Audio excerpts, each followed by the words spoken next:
Magandang gabi sa iyo, Kuya Allen, at pati sa mga tagapakinig. July, year 2000 yon.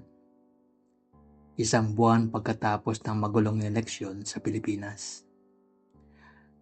Ako si Alex, bagong dating lang sa Qatar. Una kong experience na mag-ibang bansa. Pagka-graduate ko kasi sa kolehiyo, nag-apply ako sa isang bangko sa Manila. Pero sa sobrang liit ng sweldo, halos hindi ko kayang buhayin ng sarili ko.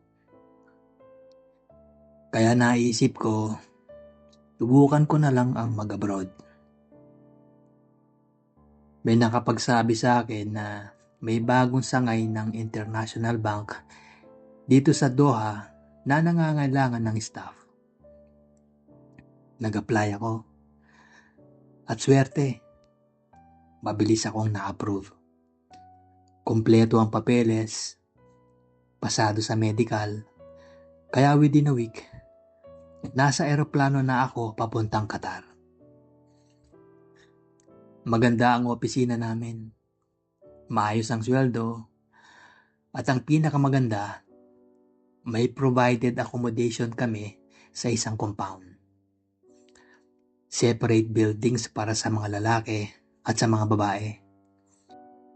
Pero shared facilities katulad ng gym, pool at recreation area. Doon ko unang nakilala si Elena.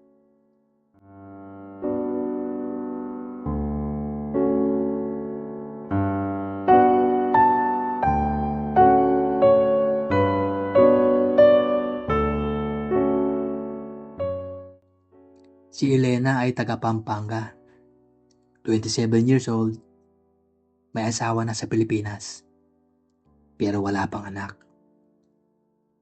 Maganda siya, matangkad para sa Pinay, mga 5'6". Makinis ang kutis, matangos ang ilong, at maganda ang hubog ng katawan. Sabi nila, dati raw membro siya ng isang dance group sa probinsya, kaya magaling sumayaw. Madalas siyang nakikita sa mga company events na sumasayaw. At talagang nakakaengganyo ang energy niya. Sa una naming pagkikita, pareho kaming na-assign sa customer service department. Bago siya dumating, boring lang kami ni Mark. Dalawa lang kami. Kaunti ang clients. Pero pagdating niya, biglang dumami ang mga customers na pumupunta. Ang biro nga ni Mark, kung hindi ka pa dumating Elena, wala sanang clients dito. Pareho kaming shift, kaya madalas kaming magkasama. Sa una, tahimik lang siya. Parang laging may iniisip.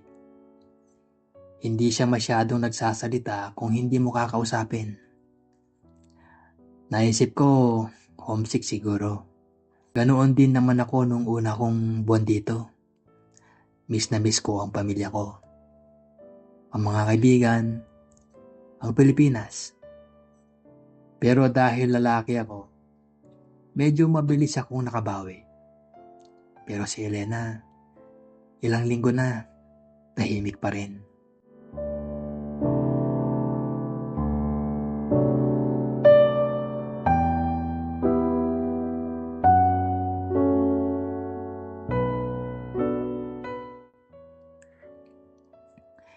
Isang araw, break time yon. Naglakas loob akong yayain siyang magmerienda. Hindi naman siya tumanggi. Nag-usap kami at doon ko nakita na makwento pala siya kapag komportable na. Mabait, may sense of humor, at hindi boring kasama. Doon nagsimula ang madalas namin pag-uusap. Nagdadala na siya ng snacks para sa break time. Tapos ako naman ang sagot sa drinks. Naging mas masaya ang department namin. Minsan pag off namin, naglalaro kami ng billiard sa recreation area. Hindi pa siya marunong, kaya tinuruan ko siya. Yung mga simpleng yakap sa pagtuturo, paghawak sa cue sticks, pagtayo sa tamang posisyon. Walang mali siya yun. Pero habang lumalapit kami, napapansin ko ang bango niya. Ang lambot ng tawa niya. Bigla akong naging conscious. Parang may kakaibang init sa dibdib ko tuwing magkasama kami. Ilang buwan ang lumipas, lalong lumalim ang samahan namin. Pakiramdam ko, nahuhulog na ako sa kanya. Pero alam kong may asawa siya. Iniisip ko, baka dahil lang sa homesick siya kaya ganito siya ka-close sa akin. Pero masaya ako kapag kasama siya. Hindi ko masabi ng diretso.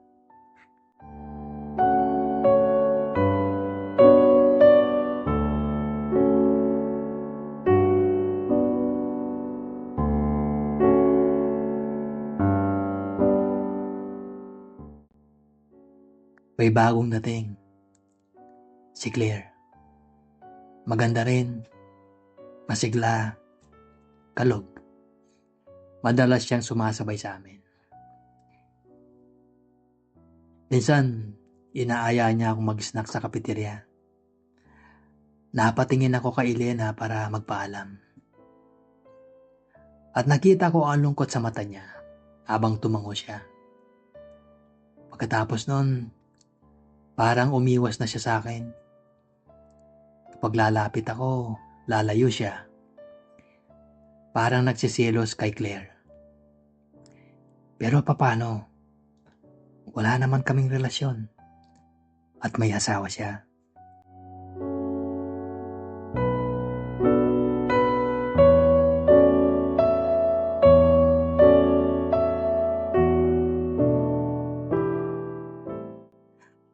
Hanggang sa isang mainit na hapon sa summer, tumawag siya sa akin. Gusto raw niyang mag-swimming, pero wala siyang kasama. Nagkita kami sa indoor pool ng compound. Hindi siya marunong lumangoy, kaya tinuruan ko siya ng basics. Ang mag-float, pag-kick ng paa. Habang tinuturuan ko siya, magkadikit kami sa tubig. Ramdam ko ang init ng katawan niya kahit malamig ang tubig. Biglang nagkaroon ng moment. Nagkatinginan kami. Malapit ang muka. Hinawakan ko ang kamay niya. Inila siya palapit. At doon, naghalikan kami.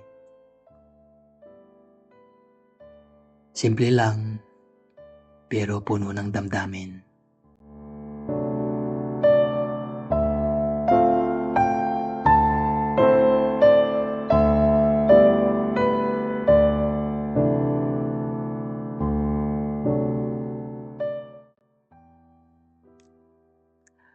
Walang sinabi pagkatapos, pero alam naming pareho na may nangyaring hindi dapat. Pagkatapos nun, nag-aya siya sa bahay niya para kumain. Nagluto siya ng steak at dessert. Paborito ko pa nga yun eh. Nag-usap kami hanggang gabi. Nanood ng movie, nagkwentuhan. Habang nanonood, nakahilig ang ulo niya sa balikat ko. Ramdam ko ang tibok ng puso ko. Pagkatapos ng movie, dinala niya ako sa kwarto niya. Doon namin inamin ang nararamdaman namin. Mahal na mahal namin ang isa't isa. Pero pareho naming alam na limitado lang ito. May asawa siya. May buhay na ako na babalik sa Pilipinas. Nagiging mas malapit kami pagkatapos nun. Nagluluto siya para sa akin, nagbibigay ng regalo. Nag-uusap kami hanggang madaling araw sa telepono. Madalas niyang sinasabi na, "I love you, Alex." At ako rin. Pero hindi namin pinag-uusapan ng asawa niya. Ayokong magising siya sa katotohanan na walang natutunguhan ito. May mga pagseselos pa rin, lalo na kay Claire. At may iba pang nanliligo sa kanya. Pero sa huli, pinipili niya ako.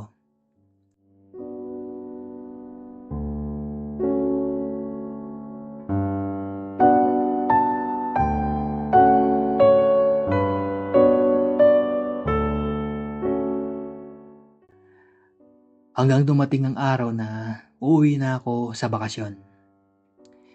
Masakit. Sobrang sakit.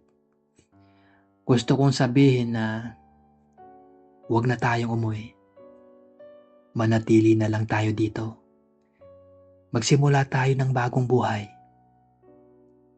Pero alam ko na ito'y imposible. Bago ako umalis, nagpaalam kami sa isa't isa. Yakap na puno ng luha. I love you. Ang bulong niya. At ako rin. I love you so much, Elena. Hanggang ngayon, iniisip ko pa rin siya. Sana masaya siya sa buhay niya. At sana, kahit sa malayo, nararamdaman niya rin ang pagmamahal na yon. Yun ang kwento ni Alex, mga kaibigan. Isang OFW love story na puno ng saya, sakit, at pag-ibig na hindi inaasahan. Kung may katulad kayong experience, share nyo sa comments, like at subscribe para marami pang ganitong kwento. Salamat sa panonood. Ingat kayo lagi, lalo na sa abroad. God bless.